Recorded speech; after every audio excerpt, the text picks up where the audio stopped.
Thank you very much. It's an honor to be with you today. We just celebrated Women's Day at the White House. It was fantastic, attended by a lot of great women. All women are great.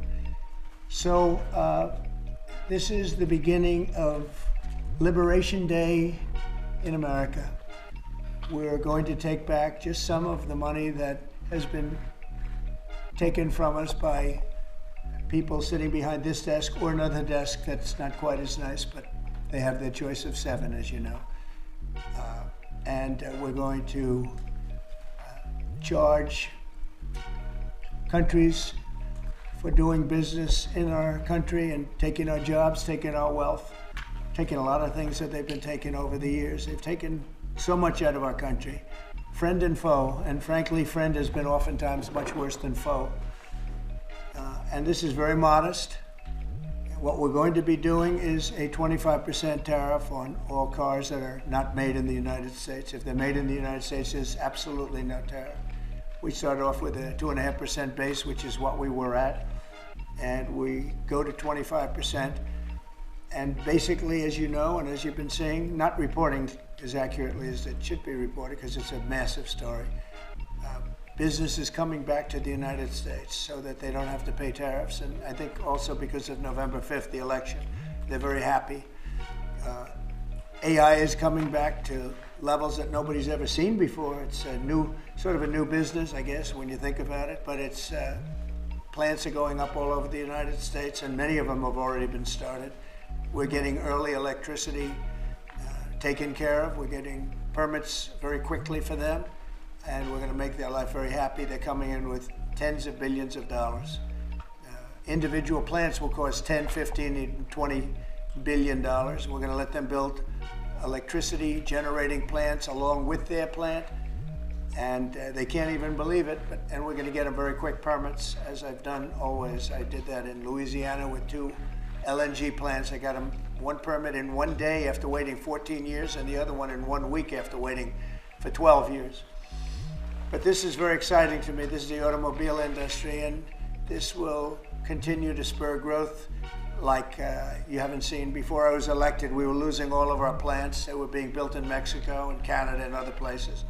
Now those plants largely have stopped, and they're moving them to our country. In Indiana, the great state of Indiana, I love Indiana. Honda is building one of the biggest plants anywhere, and they've just started. They wouldn't have done it without this. In all cases, they wouldn't have done it without what we're doing.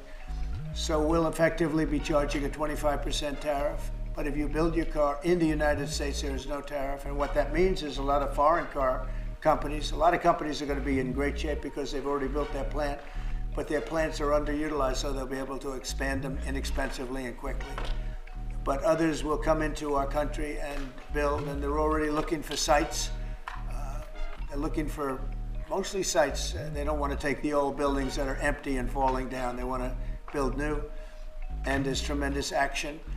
There is likewise for other companies and countries, like the chip making process. Your chip bill was a disaster done by Biden. All he does is give tremendous amounts of billions of dollars to chip companies that will do nothing with the money. They're not going to use the money here. They're going to just keep it. They have plenty of money. The one thing they have is they have a lot of money. In our case, all we're doing is saying you can't come in unless you build here. And the largest chip company by far is manufacturer from Taiwan is building here, and it'll give us almost 40% of the chip market just with that. They're spending almost $200 billion in the United States to build a plant, and they've almost started. They'll be doing much of the work in Arizona. So we have a lot of exciting things, but to me, this is one of the most exciting. Now, outside of one specific day, and that's Liberation Day. That's the real Liberation Day of America, and that's going to be in April 2nd, and I look forward to it. We'll have a little news conference. We'll talk about it, but this is very exciting. So we're signing a executive order today that's going to lead to tremendous growth in the automobile industry. As you know, the electric mandate that we did allows you to buy a car now, electric or gasoline powered or hybrid. You can buy any car you want We had it so that within a short period of time you had to buy all electric, and the country could never provide the money necessary to build all of those power plants that you would need all over the country. As you know, in the Middle West, they built 8 power stations. That's like the size of this desk or smaller. And they ended up spending $9 billion on 8. And of the 8, 4 of them didn't work. And we're not doing that. So you can buy electric, or you can buy gasoline, or you can buy hybrid, or you can buy whatever you want to buy. And that's the way it should be. The market's going to determine that. And you're going to see prices going down, but it's going to go down specifically because they're going to buy what we're doing, incentivizing companies to, and even countries, but companies to come into America and build. And we're already setting records for new plants. I think the new plant number, the tally is just within a period of a few weeks. It's very large. I want to be accurate. It's very large. And I'd like to ask Will just to come and give some of the basics, and then I'll sign it, and it's off to the races. I think our automobile business will flourish like it's never flourished before. Yes, please, Will. Thank you, sir. As you stated, we've prepared for your attention a proclamation imposing a 25% tariff on foreign-made cars and light trucks. This is in addition to tariffs that are already in place on those goods. In addition to, as you said, spurring increased domestic manufacture of cars and trucks, we expect that these tariffs will result in over $100 billion of new annual revenue to the United States of America in tariff revenue. I think ultimately we could probably anywhere from $600 billion to $1 trillion will be taken in over the relatively short-term period, meaning a year from now, but starting right away. I think we'll go from 600 to $1 trillion within 2 years. And I think we'll be right from the beginning, we're going to be at a very high number, right from the beginning. And right from the beginning, you're going to have a lot of construction jobs, but you're also going to have a lot of automobile jobs. So this is very exciting, but it's also exciting because of what's happening with other aspects. We're going to be doing tariffs on pharmaceuticals in order to bring our pharmaceutical industry back. We don't make anything here in terms of drugs, medical drugs, different types of drugs that you need, medicines. It's in other countries, largely made in China, a lot of it made in Ireland. Ireland was very smart. We love Ireland. But we're going to have that. We're going to have lumber. We're going to free up some of our land. And you'll be able to meet a lot of other standards like fire cuts. If Los Angeles had fire cuts, which they didn't have, that's a gap of half a football field between areas. You wouldn't have had the fires. They would have been contained. But you have fire cuts. And by the way, you sell that wood for a lot of money, a lot of profit is made from that. But we're going to be doing lumber. We're freeing up our land so that we don't have to use outside sources of lumber. Energy, we're doing fantastically well at. You know, the energy prices have been coming down rapidly as we increase supply, and we've already done that. Chris and Doug are doing a fantastic job on that. That's Department of Energy and Department of Interior. And they're working together hand in hand because Interior has the land and Energy has the ability to do the drilling and do what they have to do. Our coal areas are going to be opened up for clean, beautiful coal. Germany's opening up mini coal plants now. You know, they tried the wind and it didn't work. They almost went out of business. They almost went bankrupt. They tried wind, which is a disaster because it's too expensive and it doesn't look good, kills all the birds, a lot of problems. But Germany is now building a lot of coal plants. China is building one a week, think of that. And they're using coal, which is very powerful. Coal is a very powerful energy. And we're opening up our coal mines again, and we're gonna do, I call it beautiful, clean coal. The technology is so good now that coal can give you tremendous power at the same time. It can be very clean. But we're also obviously doing oil and gas and various other things. You can do pretty much whatever you want. We don't like the wind because we think it ruins the landscapes, the plains, ruins them. And it's got a lot of problems. It's also by far the most expensive energy. It looks horrible in the oceans. It's dangerous in the oceans in terms of navigation. And if you look at what's happening with whales, you know, in one area, they lost 2 whales, like in 20 years, washed ashore. And this year they had 17 wash ashore. So there's something happened out there. There's something driving the whales a little bit loco, but they lost 2 in 20 years. And now they lost 17 in a short period of time. So it's something wrong out there. So this is very exciting. This is going to lead to the construction of a lot of plants, and in this case, auto plants. And you're going to see numbers like you haven't seen, both in terms of employment. It takes a little while. You're going to have great construction numbers initially, and then ultimately you're going to have a lot of people making a lot of cars.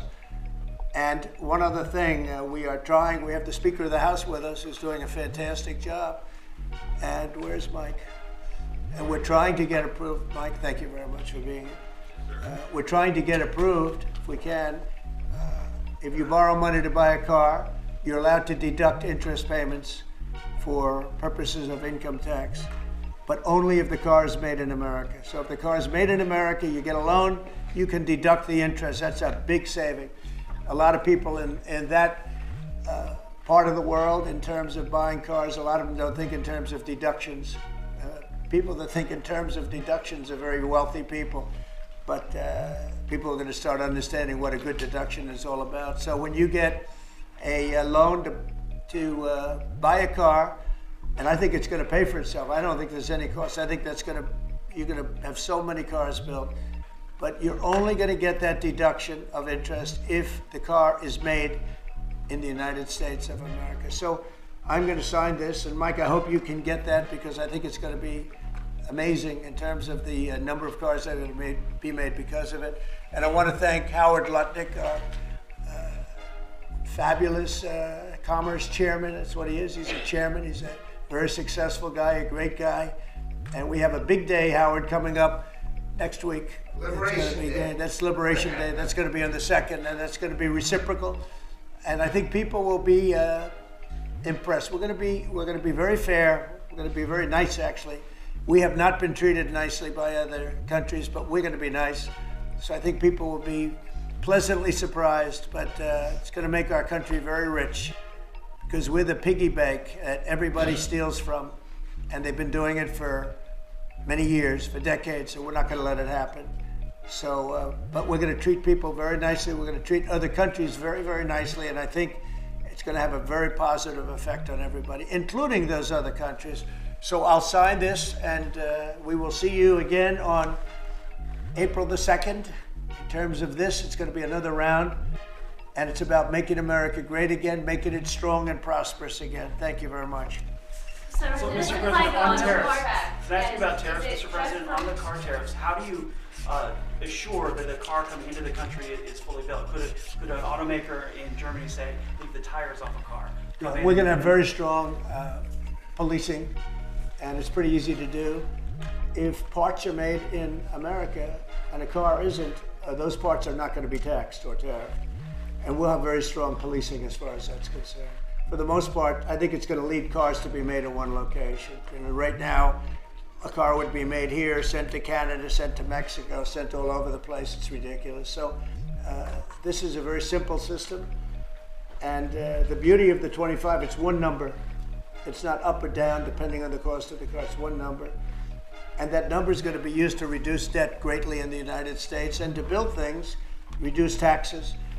I mean, basically, I view it as reducing taxes and also reducing debt. And within a fairly short period of time, I think we're going to have a balance sheet that's going to be outstanding. Yeah. So, how do you assure Americans then that this will not cause a long-term increase in prices? Well, look, I think we're going to have a market the likes of which nobody's ever seen before, not in this country. You know, we had the best market ever in my first term. It was the strongest market ever, the best economy ever. And I think I think this blows it away. But this is something that people have wanted to do, presidents have wanted to do for a long time. A lot of them didn't understand it. It wasn't a priority for them. But foreign countries understood it very well. And they've really ripped us off at levels that nobody's seen before, but that's not going to happen. Mr. President, is this for today or on April 2nd, the auto tariffs? Say it? Are these auto tariffs going to affect today or on April 2nd? They go to effect on April 2nd. We're signing today. It goes into effect April 2nd. We start collecting on April 3rd. Mr. President, do you have any more sectoral tariffs that are coming in on April 2nd? What does that mean? Any more tariffs on any other sectors on April 2nd, for example, chips or pharmaceuticals? Not then, but we will be putting a tariff on lumber.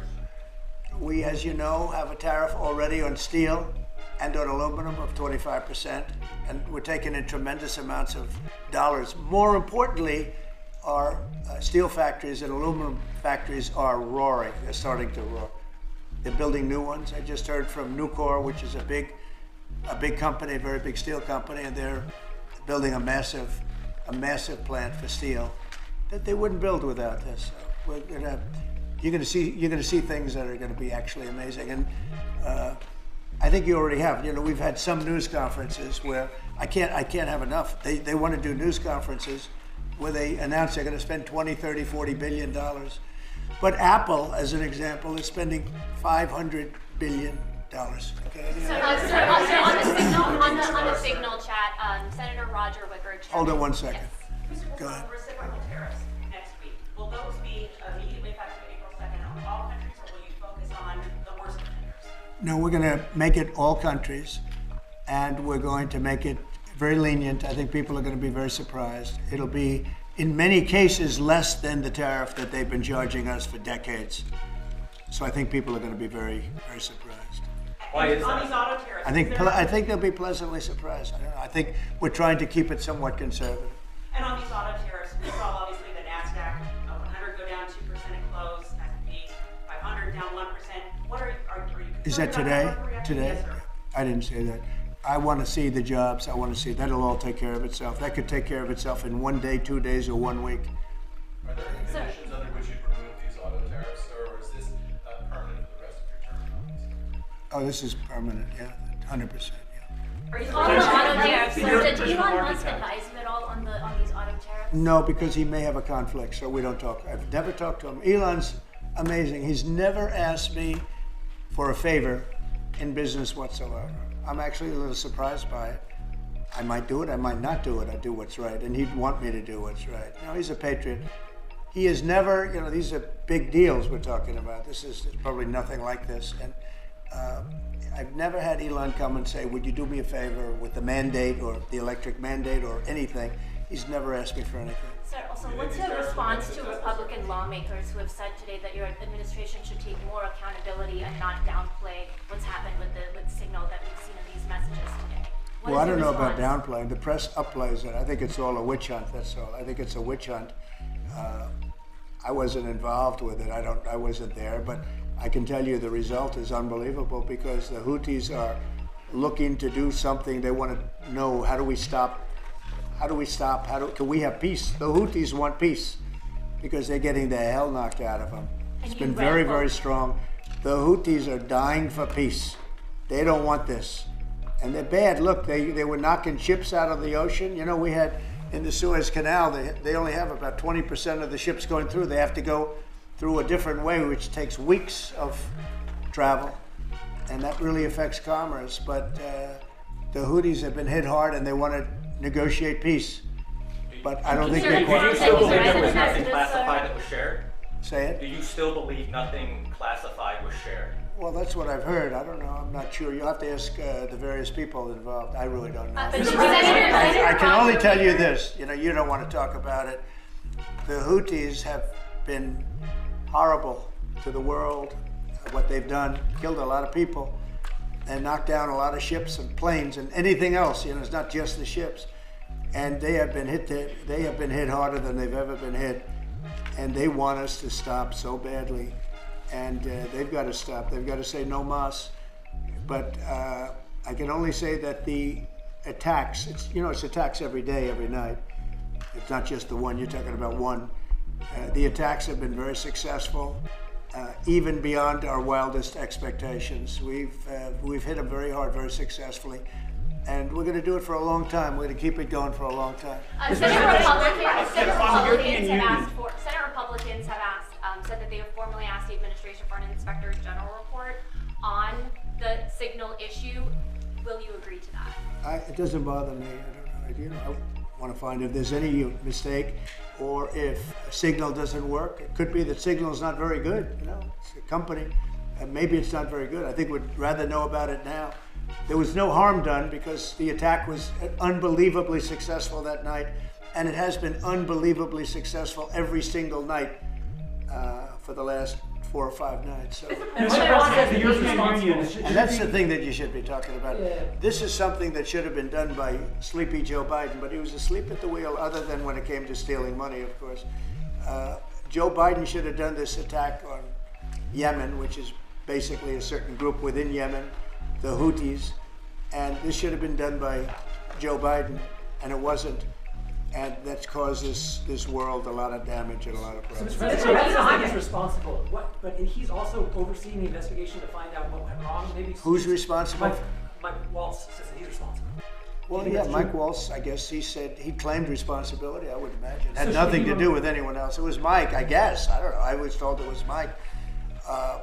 But again, the attacks were unbelievably successful, and that's ultimately what you should be talking about, I think. So Mike he took responsibility for it. So can I ask him Consider how, his have you position over asked, this, Mr. Say it. Should Secretary Hegseth consider his position over the signal? Hegseth is doing a great job. He had nothing to do with this. And have you asked Mike Waltz? How do you bring Hegseth into it? He had nothing to do with it. He Look, texted- it's all a witch hunt. Here we are talking about some of the greatest business deals ever made. The greatest companies in the world are moving into the United States, and you want to ask about whether or not Signal works. I don't know that Signal works. I think Signal could be defective, to be honest with you. And I think that's what we have to, because you use Signal, and we use Signal, and everybody uses Signal, but it could be a defective platform, and we're going to have to find that out. Mr. President, have you been briefed about soldiers in Say Lithuania? it. Have you been briefed about the soldiers in Lithuania who are missing? No, I haven't. Mr. U.S. President, President. have you spoken, sir, with the big 3 automakers about these tariffs? What was their reaction? I have. What was their reaction? It depends on whether or not they have factories here. I can tell you, if they have factories here, they're thrilled. If you don't have factories here, they're going to have to get going and build them, because otherwise they have to pay tariffs. Very simple. And most of those have pretty big factories here, like General Motors has big factories here. They're going to move their parts divisions back to the United States, because some of them were made in Canada and some of them were made in Mexico and other places. They'll be moving their parts division back to the United States in factories where they may be at 60% capacity, so they don't even really have to build too much of a factory. But, you know, generally speaking, if they have factories here, plants here, where they make their cars and equipment, but they make their cars here, they are thrilled. Same thing with the steel industry. Steel industry is now paying a 25% tariff, as you know, I put it on last week, and the business is roaring in the United States. And we can't, because of military, we can't lose the steel industry. If I didn't put the initial tariffs on steel in my first term, you wouldn't be able to have a military, because we wouldn't have, every steel company would be bankrupt in the United States, and every plant would be closed. But now they're booming, and putting this tariff on, this additional tariff for steel and aluminum, it's making them thrive, and it's already happened. Mr. President, following up on the deadline for the TikTok sale, will you extend that deadline if you don't have a deal? Do you support or oppose? Well, we will have a form of a deal. TikTok is very popular, very successful, very good. We're going to have a form of a deal, but if it's not finished, it's not a big deal. We'll just extend it. I have the right to have the deal and to extend it if I want. So we'll see whether or not we have a deal. We have a lot of interest in TikTok. Is there a way for a U.S. company to operate it and ByteDance to still have a share of the algorithm? Well, there are numerous ways you can buy TikTok, and we will find the one that's best for the country, for our country. I'm worried about our country more than anything else with respect to TikTok. And China is going to have to play a role in that, possibly, in the form of an approval, maybe. And I think they'll do that. Maybe I'll give them a little reduction in tariffs or something to get it done, you know, because every point in tariff is worth more money than TikTok, if you think. Every point, tariff is a much bigger world, and TikTok is big, but every point in tariffs is worth more than TikTok. So in order to get China to do, maybe I'd give them a reduction in tariffs as an example. Sounds like something I did. So Mr. President, tariffs are going to be good for Tesla, sir? Good for who? Tesla, which makes it smart, Well, he is a fantastic Tesla. Will tariffs be good? I think they may, it could be a net neutral or they may be good. He has a big plant in Texas. He has a big plant in California.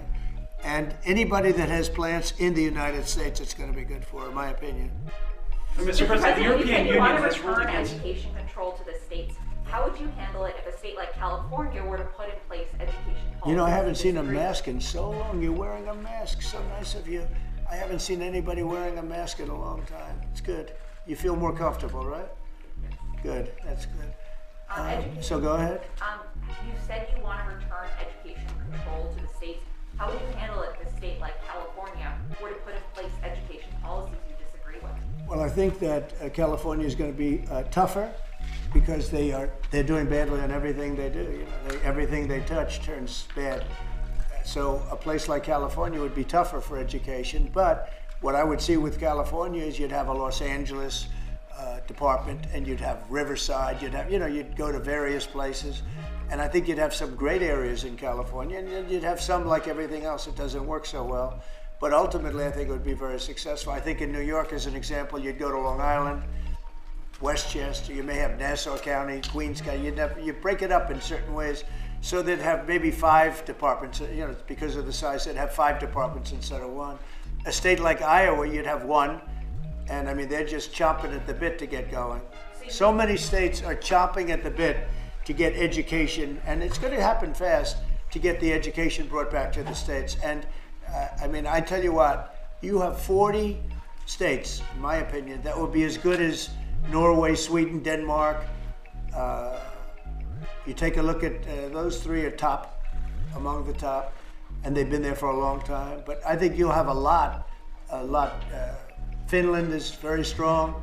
Frankly, China is very strong. China's the top 10, and that's something considering the size, you know. So it's not only a size thing, but Norway, Sweden have been very good. Denmark has been very good. I think you have Iowa and Indiana, and a lot of our states will be equal to them. But they can't be equal if it's going to be run in Washington. We don't want that. Yeah. So you wouldn't interfere. Today, Director Gabbard testified that any information that would indicate that the U.S. or its allies are going to make an attack should be classified. The Secretary of Defense has said that the information in those messages was not classified. Are you going to ask him to review whether it should have been, should flight times and sequencing Sure, be I'll ask him to classified? do that. Sure, I would. It would be. You can view that 2 ways, frankly. There's a lot of ways to answer that question, but I'd certainly ask him to take a look at Should it. they So, really Mr. stand President, when they did this? In hindsight, should they have Well, there may be warfare a problem with the platform, and if there's a problem with the platform, nobody should use it. You know, they could have a basic problem, but you know, I say it again, the attack was so successful, it was so lethal. Not that I'm looking for lethality, I wish we didn't have to do it at all, but they're shooting down our ships, they're shooting down our planes, and we can't allow that to happen. And again, this is something that should have been done by Biden a long time ago, or 1 or 2 more. So Mr. Charles, Considering the Vice President's comments that he doesn't like bailing out the Europeans. Do you agree with that? Well, I understand where he's coming from. The European Union has been treating us very, very badly in terms of the VAT tax that they charge. They charge a tremendous VAT tax, and they don't sell our cars in Europe. They don't sell our agriculture in Europe. They don't let us do very much. They treat us very badly. One of the reasons I'm putting tariffs on is that reason. We take millions of their cars, BMW, Volkswagen, Mercedes-Benz. We take millions and millions of their cars. They take none. I don't know if they take any of our cars. And they have non-monetary tariffs where it's impossible for us to sell a car, almost, in Europe. And so I understand what he's saying. Same thing with NATO. When I got involved, these mostly European countries, as you know, we had 28 at the time, and only 7 were paid. And most of them were not paid. 20 some odd countries were not paid, or they were substantially less than they're supposed to be. And the United States was literally making up the difference in Europe, and it's very unfair. So I understand. I didn't know he made that statement, but if he did, I mean, I'm okay with it. It's I complain about it all the time. The European Union treats us horribly on trade, and NATO has treated now I raised a lot of money for NATO, hundreds of billions of dollars. You were here last week when the Secretary General said without Trump, there wouldn't be a NATO because I got them to pay money. It was unfair. The United States was paying 80, 90, 100%, okay? You said you're going to be more lenient than reciprocal next week? I think there'll be, I think if I did to them what they did to us, I think a lot of people would be very unhappy. Yeah, I think it'll be much more lenient. I'm going to be much more lenient with regard to the tariffs that you'll see on April 2nd. I'm going to be much more lenient than they were with us. They were really bad with us. I tell you, they've treated us badly, and the president should have stepped up. They should have stepped up and done something, and they didn't do it. And hence we have 36 trillion in debt. Mr. President, you've criticized Jeffrey Goldberg. Have you asked your national security advisor how he had his phone number in his phone? We have asked a lot of questions, and we're going to try finding all those things out. No, I just know Goldberg is a sleazebag. You know, his magazine's terrible. He's just a guy that I never had a lot of respect for. Mr. President, how far are you prepared to go on Greenland? You said this morning that the United States needs Greenland. We need Greenland for national security and international security. So I think we'll go as far as we have to go. We need Greenland. And the world needs us to have Greenland, including Denmark. Denmark has to have us have Greenland. And, you know, we'll see what happens. But if we don't have Greenland, we can't have great international security. If you look at the ships outside of Greenland, China, Russia, places that we have to be there. If we're not there, we can't have national or international security. So I view it from a security standpoint, we have to be there. Mr. President decided to join his wife instead of sending her. She was going to go solo to the dog sled race, and now he's going on Friday. Who's going The into vice president. But Usha was going to go to Greenland on her own. I don't know. I'm not sure. I think you may have JD going actually. Yeah. I don't know if they've split that up, but Usha's great. But I understand JD might be going. So the European Union has voted or decided against Apple and Google during the Digital Markets Act, and they're the first U.S. companies they targeted with that. An Apple executive told me they believe that's politically motivated because of the tariffs on April 2nd. The European Union is suing a lot of our companies, like Apple, and they have a $17 billion judgment. And they're suing Google, they're suing Facebook, they're suing a lot of other companies. And they use that money just like, it's like a tariff. They go before judges that are very pro-European Union, to put it mildly. I have that same thing here, but I don't think the people are going to stand for it. Are they using it as leverage? No, they're just taking advantage of American companies, and we're not going to let them do it anymore. Okay? Thank you very much, everybody. Thank you, everyone. Thank you.